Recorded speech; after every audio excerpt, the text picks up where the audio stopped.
रमज़ान में हम क्या करें, इसको जानने के लिए हम ये पहले समझे कि रमज़ान की सबसे ख़ास इबादत क्या है।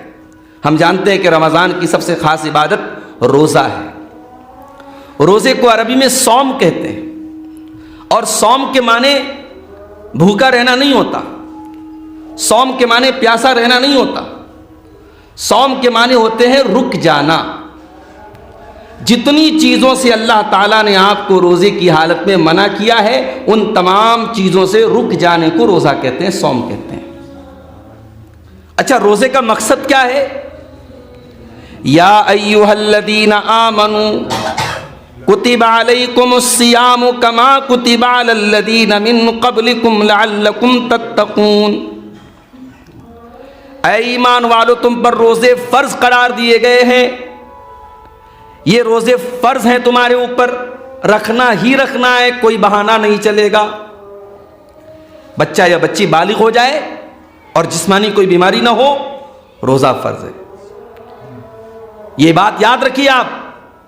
बाज़ घरों में लड़कियां बड़ी बड़ी हो जाती हैं, 12 साल की हो गई, 13 साल की हो गई, पीरियड उनको आने लगे, बालिग हो गई, लेकिन लोग नहीं रखवाते रोज़ा कि साहब अभी हमारी बच्ची बहुत छोटी है। बालिग है अगर लड़की, बालिग है अगर लड़का, लड़के के बालिग होने की निशानी मुछ के बाल आ जाएं, ज़ेरे नाप बाल आ जाएं, बालिग हो गया वो।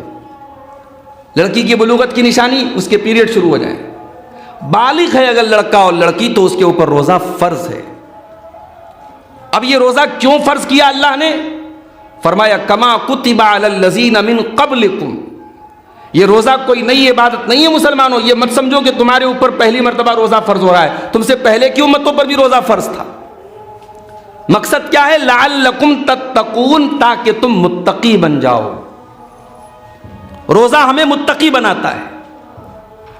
इसलिए जब रमज़ान ख़त्म हो जाए तो अपने आप को हम टटोलें और जांचें कि हमारा तकवा बढ़ा कि नहीं बढ़ा। अपनी आंखों पर कंट्रोल करना हमने सीखा कि नहीं सीखा। अपनी ज़ुबान पर कंट्रोल करना हमने सीखा कि नहीं सीखा। अगर रमज़ान ख़त्म होते ही जो इंसान मस्जिद में आके लाइन लगाता था, अब सिनेमा हॉल और थिएटर में जाके लाइन लगा रहा है, इसका मतलब उसने तकवा नहीं सीखा। रमज़ान में 14-15 घंटे भूखा रहने वाला इंसान रमज़ान ख़त्म होते ही जाके शराब पीने लगा, इसका मतलब उसने तकवा नहीं सीखा। रमज़ान में 15 घंटे अल्लाह के हुक्म पर खाना पानी और बीवी को छोड़ने वाला इंसान रमज़ान ख़त्म होते ही नाच गाने में लग गया, हराम कामों में लग गया, इसका मतलब उसने रोज़े को समझा ही नहीं, उसने रमज़ान को समझा ही नहीं। लअल्लकुम तत्तक़ून, रमज़ान तुम्हें तकवा का सबक देता है मेरे भाई। आप जानते हैं जब इंसान भूखा प्यासा होता है, जब उसका मैदा खाली होता है, जब उसका पेट खाली होता है, तो उसके मिजाज में चिड़चिड़ाहट पैदा हो जाती है। इंसान जरा जरा सी बात पे उलझने लगता है, बहस करने लगता है।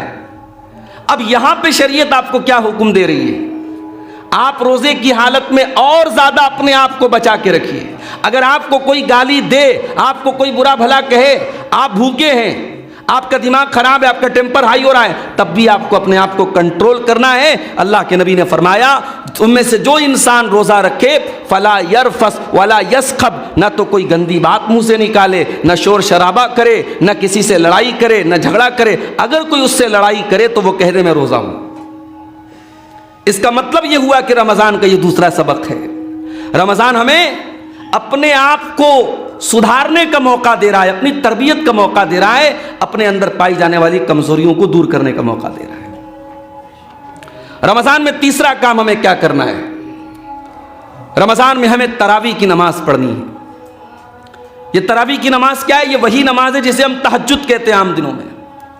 रमज़ान में हमारी आसानी के लिए इशा के फौरन बाद पढ़ी जाती है, और ये नमाज वही नमाज है जिसके बारे में अम्मा आयशा फरमाती हैं कि अल्लाह के रसूल सल्लल्लाहु अलैहि वसल्लम 11 रकात से ज़्यादा कभी नहीं पढ़ते थे। 8 रकात आप तरावी पढ़ते थे, तहज्जुद पढ़ते थे, 3 रकात आप वितर पढ़ते थे। ये जो नमाज है, आम दिनों में आप ये नमाज घर पे पढ़ते हैं, अकेले पढ़ते हैं, मगर रमज़ान में आपको जमात के साथ पढ़ना है। क्या सवाब है इसका? अल्लाह के नबी सल्लल्लाहु अलैहि वसल्लम फरमाते हैं, मन क़ाम मअल इमाम हत्ता यनसरिफा, जो इंसान तहज्जुद की नमाज पढ़ता है, इमाम के साथ तरावी पढ़ता है, जमात के साथ तरावी पढ़ता है, कुतिबा लहू क़ियामुल लैला, उसको पूरी रात क़ियाम करने का सवाब मिलता है।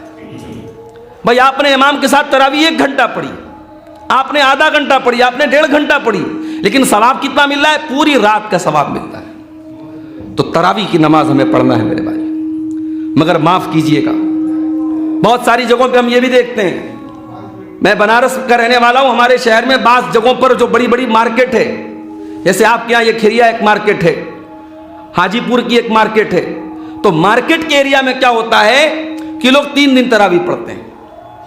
और वहां राजधानी की स्पीड से एक हाफिज साहब आते हैं, साहब पहले दिन उन्होंने 21 पारा पढ़ा दिया, दूसरे दिन उन्होंने 7 पारा 8 पारा पढ़ा दिया, और तीसरे दिन 1 पारा आखिरी पारा पढ़ा के तरावी खत्म कर दी।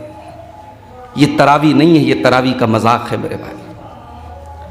तरावी में आप कुरान खत्म करें, अच्छी बात है, कुरान ना खत्म करें कोई गुनाह की बात नहीं, लेकिन इत्मीनान से कुरान पढ़ा जाए और इत्मीनान से तरावी की नमाज पढ़ी जाए। मकसद ये है कि आप वो खुशू और खुशू पैदा करें जो तहज्जुद के अंदर पैदा होता है। तरावी कोई फॉर्मेलिटी नहीं है, कोई बोझ नहीं है कि उतार दिया जाए। तो रमजान में आप सुकून के साथ तरावी की नमाज पढ़ें।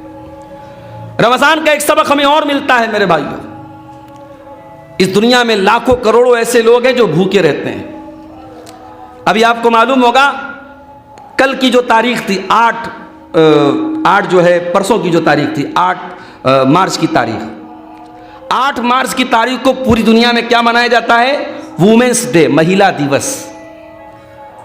दुनिया वाले महिलाओं की आज़ादी की बात करते हैं, लेकिन आप गौर करें कि फ़लस्तीन के गाजा शहर में डेली हजारों औरतें मर रही हैं। कितनी हामिला औरतें, प्रेग्नेंट औरतें, उनके पास अपने अपने बदन में पहुंचाने के लिए पानी नहीं, खाना नहीं। कितनी दूध पिलाने वाली औरतें हैं, उनके पास इतनी ताकत नहीं अपने बच्चे को दूध पिला सके। 486 औरतों के लिए 1 लैट्रीन है। इस कदर इंसानियत को जलील करने वाले मनाजिर हैं गाजा के अंदर, लेकिन दुनिया में किसी की आंखों, किसी के कानों पे जू नहीं रेंग रही मेरे भाई, किसी को कोई फर्क नहीं पड़ रहा है। लाखों लोग, करोड़ों लोग दुनिया में भूखे रहते हैं, और यहाँ मुंबई और गुजरात में बड़े बड़े उद्योगपतियों के यहाँ शादी होती है, और एक शादी में, शादी के पहले की जो सेरेमनी है उसमें 9 अरब रुपये खर्च किए जा रहे हैं। नाचने गाने वाली को बुला करके 74 करोड़ रुपये दे करके नचवाया जा रहा है। बड़े बड़े सेलिब्रिटी को प्राइवेट जहाज से बुला करके उनको शादी में जो है पैसा दे के बुलाया जा रहा है। जिस देश में 85 करोड़ लोगों को फ्री में राशन देती है गवर्नमेंट, वहाँ ये हाल है मेरे भाइयों। रोज़ा हमें ये सबक भी देता है, रोजा हमें यह सबक भी देता है कि भूख क्या होती है, भूख क्या होती है। एक इंसान, हम तो भाई अपनी चॉइस से भूखे रहते हैं, हम तो अल्लाह के हुक्म से भूखे रहते हैं। हम, हमारे घर में खाना है, पानी है, फिर भी हम भूखे रहते हैं। लेकिन रोज़ा हमें ये सबक देता है, दुनिया के करोड़ों इंसान ऐसे हैं, उनके पास तो कुछ है ही नहीं कि वो खा सके। उनके पास न रोटी है, न चावल है, न अनाज है। वो बेचारे शाम को खाते हैं तो सुबह की खबर नहीं, सुबह को खाते हैं तो शाम की खबर नहीं। उन गरीबों और भूखों की भूख का एहसास कराता है रोज़ा। ये रोज़े का बहुत बड़ा सबक है मेरे भाइयों। जब रोज़ा शुरू हो, रमज़ान शुरू हो, तो अपने उन गरीब भाइयों के, उन भूखे प्यासे भाइयों के बारे में भी हम सोचा करें। और इसीलिए रमज़ान में ज़्यादा से ज़्यादा सदका और खैरात करना चाहिए। अल्लाह के प्यारे नबी सल्लल्लाहु अलैहि वसल्लम रमज़ान में सबसे ज़्यादा सदका और खैरात करते थे। अल्लाह के नबी के बारे में अब्दुल्लाह इब्न अब्बास कहते हैं, कान अजवद मिन अर्रीहिल मुरसला। अल्लाह के रसूल जब सखावत करते थे, जब अल्लाह की राह में दान देते थे, सदका खैरात करते थे, तो तेज चलने वाली आंधी से ज़्यादा आप सदका खैरात करते थे, और सबसे ज़्यादा आपकी सखावत बढ़ जाती थी रमज़ान के अंदर। तो आने वाले रमज़ान में हम सदका खैरात भी ज़्यादा ज़्यादा करें। रमज़ान हमें एक और सबक देता है मेरे भाइयों, अल्लाह का डर क्या होता है। गर्मी का मौसम है, ज़ोहर की नमाज पढ़ने के लिए आप मस्जिद में आते हैं, फजर के टाइम आपने सहरी खाई थी, अभी तक आपके मुंह में भूख और प्यास के असर आते हैं। ज़ोहर का वज़ू करने के लिए आपने नल खोला, ठंडा ठंडा पानी आपके हलक के अंदर जा रहा है, आपके मुंह के अंदर जा रहा है। उस पानी के 2-4 कतरे आप अगर अपनी हलक के अंदर उतार लें, कौन देखने जाता है, कौन रिकॉर्ड करने जाता है? मेरे प्यारे भाइयों, वो कौन सी ताकत है, सख्त प्यास के बावजूद और गर्मी के मौसम के बावजूद उस पानी को जो आपके मुंह में जा रहा है, उसको हलक के नीचे उतारने से कौन सी ताकत रोक रही है? उसी ताकत का नाम तकवा है, उसी ताकत का नाम अल्लाह का डर है। रोज़ा हमारे दिल में अल्लाह का डर पैदा करता, अल्लाह का तकवा पैदा करता है। रोज़ा हमें यह सिखाता है कि अगर अल्लाह के हुक्म पर हम हलाल चीज़ों को छोड़ सकते हैं, खाना हलाल है, पानी हलाल है, बीवी हलाल है, और हलाल चीज़ों को अगर अल्लाह के लिए छोड़ सकते हैं तो सिगरेट को क्यों नहीं छोड़ सकते, शराब को क्यों नहीं छोड़ सकते, गुटखा को क्यों नहीं छोड़ सकते, खैनी को क्यों नहीं छोड़ सकते, गाली गलौज को क्यों नहीं छोड़ सकते, हराम काम को क्यों नहीं छोड़ सकते। जिस अल्लाह के हुक्म पर हम 1 महीना हलाल छोड़ सकते हैं, हराम भी छोड़ सकते हैं मेरे प्यारे भाई। इसलिए कभी रमज़ान को बोझ मत समझना। बाज़ लोग रमज़ान को बोझ समझते हैं। रमज़ान शुरू हो जाता है तो कहते अरे यार अभी तो 5वां रोज़ा चल रहा, अभी तो 25 दिन बाकी। माफ़ करना मेरे भाइयों, ये मोमिन की निशानी नहीं है, ये मुनाफिक की निशानी है जो रमज़ान को अपने ऊपर बड़ा भारी समझता है। अल्लाह के नबी जब रमज़ान आता था अपने सहाबा को वेलकम इस्तकबाल करते थे रमज़ान का, और अपने सहाबा को खुशखबरी देते थे। अल्लाह के नबी जब रमज़ान का महीना आता था खुतबा देते थे और खुतबे में कहते थे अताकुम रमज़ान, ऐ मेरे सहाबा रमज़ान का महीना आ चुका है, वो महीना आ चुका है जिसमें जन्नत के दरवाजे खोल दिए जाते हैं, जिसमें जहन्नम के दरवाजे बंद कर दिए जाते हैं, जिसमें सरकश शयातीन को कैद कर दिया जाता है, जिसमें एक रात ऐसी है जो 1000 महीने से अफजल है। अल्लाह के प्यारे नबी खुश होते थे। और एक बात और याद रखिए, रमजान में आप जब रोजा रखें, रमजान में जब आप तरावी की नमाज पढ़ें, रमजान में जब भी आप कोई नेकी का काम करें, 2 चीजें हमेशा याद रखिएगा मेरे भाइयों। 2 चीजें आपके अंदर हमेशा होनी चाहिए, वरना रोजे का कोई मतलब नहीं, तरावी का कोई मतलब नहीं। अल्लाह के नबी फरमाते हैं मन साम रमज़ान ईमानन वहतिसाबन गुफिर लहू मा तक़द्दम मिन ज़ंबी। जिसने रमजान का रोजा रखा ईमान के साथ और सवाब की नीयत के साथ, ये नीयत ना हो कि साहब हमें भूखे रहना है, हमारी सेहत अच्छी हो जाए, हमारी कैलोरी कम हो जाए, हमारा वजन कम हो जाए। आपको ईमान रखना है कि ये रोजा अल्लाह ने फर्ज किया है, इस तरावी का हुक्म रसूल ने दिया है, इस जो है तिलावत का हुक्म अल्लाह ने दिया है। आपको ईमान रखना है और सवाब की उम्मीद रखना है। ये 2 चीजें याद रखिएगा।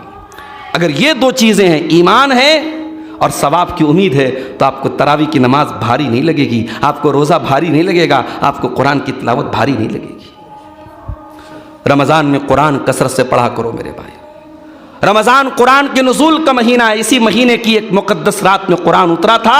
इसलिए बड़ा बदनसीब है वो इंसान जो साल के 11 महीने भी कुरान नहीं पढ़ता है और रमज़ान में भी कुरान नहीं पढ़ता है। आज तो माशाअल्लाह आसानी है, मोबाइल पर आप जाइए, गूगल ऐप पे जाइए, गूगल एंड्रॉइड प्ले स्टोर में जाइए आप, और उसमें जाके जो है आप टाइप कर दीजिए अहसनुल बयान।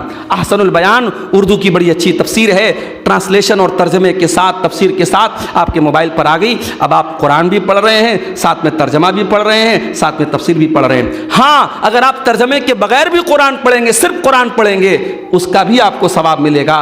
कुरान पढ़ने वाला कभी नुकसान में नहीं रहता है, एक एक हर्फ पर 10-10 नेकी मिलेगी मेरे भाइयों। रमज़ान में कसरत से आप कुरान पढ़ें। इसी तरीके से रमज़ान में एक काम और करें, डेली कोशिश करें जब इफ्तार करने के लिए बैठें, किसी दोस्त को, किसी रिश्तेदार को, किसी साथी को, किसी भी पड़ोसी को अपने साथ इफ्तार में आप बिठा लें।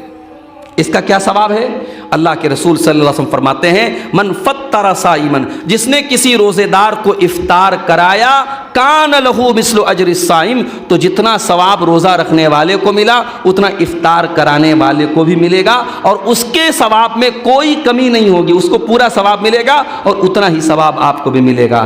तो मेरे भाइयों, आप एक रोज़ा रखेंगे लेकिन सवाब 2 रोज़े का मिलेगा अगर आपने साथ में सिर्फ एक इंसान को इफ्तार कराया। हमारे यहाँ क्या होता है, महीने में एक दिन इफ्तार पार्टी लोग करते हैं, पूरे अपने दोस्तों को दावत देते हैं। वो अलग बात है, आप इफ्तार पार्टी देते हैं, मैं उसको हराम गलत नहीं कहता, वो जायज़ है, लेकिन आप डेली जब इफ्तार करने के लिए बैठें तो साथ में किसी न किसी एक इंसान को ज़रूर ले लें।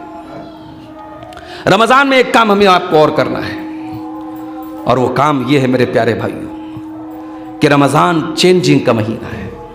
खाने का टाइम बदल गया, पीने का टाइम बदल गया, सोने का टाइम बदल गया। सुबह 4 बजे कौन उठ करके नाश्ता करता है? शाम को 6 बजे कौन खाना खाता है? दोपहर का खाना खत्म हो गया, शाम को इफ्तार हो रहा है 6 बजे, सुबह 4 बजे सहरी खा रहे हैं। पूरी जिंदगी बदल गई। रमज़ान हमें ये सबक भी देता है मेरे भाइयों, अगर हम चाहें तो बहुत कुछ बदल सकते हैं। इंसान अगर ये कहता है साहब मुझे इस बात की लत लग गई, मेरे अंदर ये गंदी आदत आ गई। हमारे बाज़ नौजवान हैं मोबाइल पर गंदी चीज़ें देखने की बुरी लत लग गई। बाज़ नौजवान हैं उनको जो है ज़िनाकारी की अल्लाह ना करे लत लग गई। बाज़ नौजवान हैं शराब की और नशे की लत लग गई। मैं कहता हूँ दुनिया की कोई लत है, अगर अल्लाह का डर दिल में है, अगर अल्लाह का तकवा दिल में है और इंसान ठान ले कि मुझे ये चीज़ छोड़ देना है, रमज़ान हमें ये सबक देता है कि हम बुरी से बुरी आदतों को छोड़ सकते हैं, बदल सकते हैं मेरे भाई। तो आने वाले रमज़ान को अपनी ज़िंदगी में एक गुड चेंज, एक अच्छे परिवर्तन का महीना बना लें, अपनी बुरी आदतों पर कंट्रोल पाने की कोशिश करें। रमज़ान के आखिरी अशरे में सबसे कीमती 10 दिन होते हैं, उसी आखिरी अशरे में कोई एक रात ताक रात लैलतुल क़द्र की रात भी होती है। मगर हम क्या देखते हैं, 20 रमज़ान तक इंसान बहुत मेहनत कर रहा है, नमाज पढ़ रहा है, तरावी पढ़ रहा है, सब कुछ कर रहा है। आखिरी अशरा आया तो साहब मार्केटों में घूम रहा है, बीवी को कपड़ा दिलाने चला गया, बच्चों को कपड़ा दिलाने चला गया। अब ये जो आखिरी अशरे की रात है, जो सबसे कीमती रात है, वो बर्बाद हो रही है मार्केटों में। एक वाक़या आपको सुनाऊं। इमाम मालिक रहमतुल्लाह अलैह बहुत बड़े इमाम थे अपने दौर के। एक मरतबा वो दर्स दे रहे थे। अच्छा, इमाम मालिक किस चीज़ का दर्स देते थे? हदीस पढ़ाते थे, हदीस का दर्स देते थे। उनके दर्स के दौरान एक इंसान बाहर से आया, चिल्लाने लगा हाथी आया, हाथी आया। मदीना में हाथी नहीं होता था। अब जितने उनके शागिर्द थे, स्टूडेंट थे, सब उठ करके चले गए कि साहब हाथी आया, हमने कभी हाथी नहीं देखा, चल के हाथी देख लें। इमाम मालिक का एक शागिर्द था जिसका नाम था यहया बिन यहया लैसी। वो बेचारा बैठा था। इमाम मालिक ने कहा भाई तुम क्यों नहीं गए? सारे तलबा चले गए हाथी देखने, क्या तुम पहले हाथी देख चुके हो? तो उसने बड़ा प्यारा जवाब दिया यहया बिन नबी यहया लैसी ने। उसने कहा इमाम साहब इन्नमा क़दिमतुल मदीनत लिअरा मालिकन ला लिअरा फ़ीलन। कहा कि मैं मदीना इसलिए नहीं आया हूं कि मैं हाथी देखूं, मैं मदीना आया हूं इमाम मालिक से हदीस का दर्स सीखने के लिए। मैं हाथी देखने नहीं जाऊंगा, वो 10 मिनट मेरा बर्बाद हो जाएगा। इसका मतलब यह हुआ कि इमाम मालिक के उन तमाम शागिर्दों में सिर्फ एक शागिर्द ऐसा था जिसको पता था कि मेरे आने का मकसद क्या है, और उसने उस मकसद को बर्बाद नहीं किया। और उसका रिजल्ट ये निकला कि जब इमाम मालिक दुनिया से चले गए तो उन्होंने जो हदीस पढ़ाई थी उस हदीस की एक किताब तैयार हुई। उस किताब का नाम है मुअत्ता इमाम मालिक। और जाकर के उलमा से पूछ लो कि मुअत्ता इमाम मालिक तो बहुत सारे लोगों ने रिवायत किया है, मगर इमाम मालिक से मुअत्ता इमाम मालिक का सबसे मुस्तनद अगर कोई नुस्खा है, सबसे ऑथेंटिक अगर कोई नुस्खा है तो इमाम यहया बिन यहया लैसी का है, जिसने अपनी ज़िंदगी को इमाम मालिक से हदीस सीखने के लिए कुर्बान कर दिया। मेरे भाइयों, रमज़ान का महीना भी साल का बड़ा कीमती महीना है। मोबाइल के ज़रिए, फेसबुक के ज़रिए, इंस्टाग्राम के ज़रिए, नाच गानों के ज़रिए बहुत सारे हाथी आएंगे और आपको भड़काने की कोशिश करेंगे। उन हाथियों से होशियार रहना। जिस तरीके से इमाम यहया बिन यहया लैसी अपने उस्ताद के दर्स में बैठे रहे और नहीं गए हाथी देखने, हमें इन हाथियों से होशियार रहना है। हमें मोबाइल से होशियार रहना है, हमें फेसबुक से होशियार रहना है। हमें अपने साल के कीमती दिनों को बर्बाद नहीं होने देना है। बड़ा बड़ा कीमती टाइम होगा मेरे भाई। अय्याम मादूदात, गिनती के चंद दिन होंगे, 29 या 30 दिन का रोज़ा होगा। एक एक दिन को बड़ा संभाल के गुजारिएगा। कोशिश कीजिए रमज़ान में हमसे कोई गुनाह ना हो। अपनी आँखों की हिफाजत करें, अपने हाथों की हिफाजत करें, अपनी ज़ुबान की हिफाजत करें। अल्लाह के नबी ने फरमाया अगर ऐसा नहीं करोगे, मल्लम यदा कौल ज़ूर वल अमल बिही, अगर ज़ुबान की हिफाजत नहीं करते हो, झूठ बोलते हो, बेईमानी करते हो, फलैसा लिल्लाहि हाजतुन, तो अल्लाह को कोई ज़रूरत नहीं कि तुम अपना खाना छोड़ दो, पानी छोड़ दो। इसलिए मेरे भाइयों, आने वाले रमज़ान में हम रोज़ा रखने के साथ साथ अपनी ज़ुबान की, अपने आँखों की और अपने हाथों की भी हिफाजत करें। अपने वक्त को बर्बाद होने से बचाएं। कोशिश करें कि अपने औकात ज़्यादा से ज़्यादा हम अल्लाह की इताअत के कामों में गुजारें। अल्लाह से दुआ है रब्बुल आलमीन हमें इस रमज़ान को हमारी ज़िंदगी का बेहतरीन रमज़ान बना दे। अल्लाह इस आने वाले रमज़ान को हमें कुरान की तिलावत में, तरावीह में, रोज़े में और इसी तरीके से सदका खैरात में और आखिरी अशरे में एतिकाफ़ में और लैलतुल क़द्र में जागने में अल्लाह ताला हमें गुजारने की तौफ़ीक़ अता फ़रमाए। और जो भी हम नेकी के काम करें, हमारी नेकियों की कोई बड़ी हैसियत नहीं है, हमारी नेकियां भी हमारी तरह कमज़ोर हैं, टूटी फूटी हैं। अल्लाह अपने फ़ज़ल व करम से हमारी नेकियों को कबूल फ़रमा ले, आमीन। व आखिर दावाना अनिल हम्दुलिल्लाहि रब्बिल आलमीन। वस्सलामु अलैकुम व रहमतुल्लाहि व बरकातुहू।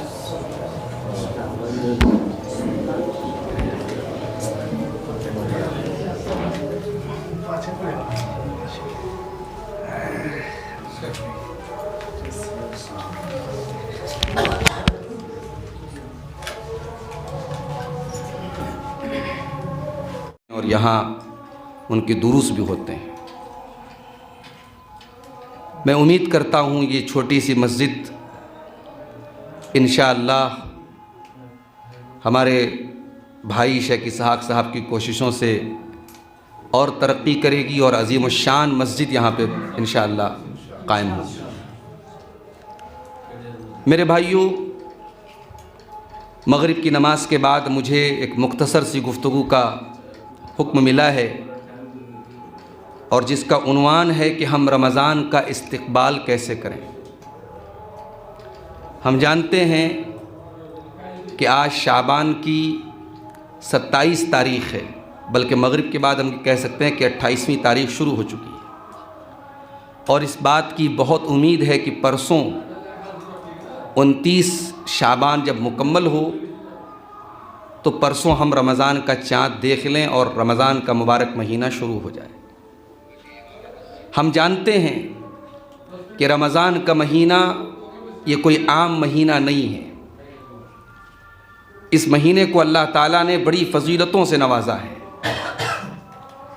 इस महीने का बहुत बड़ा एक मकाम ये है कि यही वो महीना है जिस महीने में कुरान नाजिल हुआ है और अल्लाह ताला ने कुरान करीम में इस महीने का नाम लेकर के कहा है कि हमने इस महीने में कुरान को उतारा है। कुरान मजीद का दूसरा पारा आप उठाइए, सूरतुल बकरा में अल्लाह ने फरमाया शहरु रमज़ान अल्लज़ी उन्ज़िल फ़ीहिल कुरान, रमज़ान के महीने में कुरान उतरा है और इसी महीने के अंदर एक रात है जिसे हम और आप लैलतुल क़द्र कहते हैं या अपनी उर्दू ज़बान में हम शब क़द्र कहते हैं। उसका मकाम क्या है? अल्लाह ने उस सूरत की, उस रात की फजीलत पर पूरी एक सूरत नाजिल कर दी जिसको सूरतुल क़द्र कहते हैं और अल्लाह ताला ने उस रात की फजीलत को बयान करते हुए फरमाया लैलतुल क़द्र खैरुम मिन अल्फ़ि शहर। एक रात कितनी बड़ी होती है? मगरिब से लेकर के फजर तक के इस पूरे पीरियड को हम रात कहते हैं। एक रात 1000 महीनों से, 1000 महीना आप कैलकुलेटर पे जोड़ेंगे 84 साल से भी ज़्यादा होता है। अल्लाह ने कहा कि एक रात की फजीलत 84 साल से भी बेहतर है। सवाल यह है कि हम रमज़ान के महीने का इस्तकबाल कैसे करें।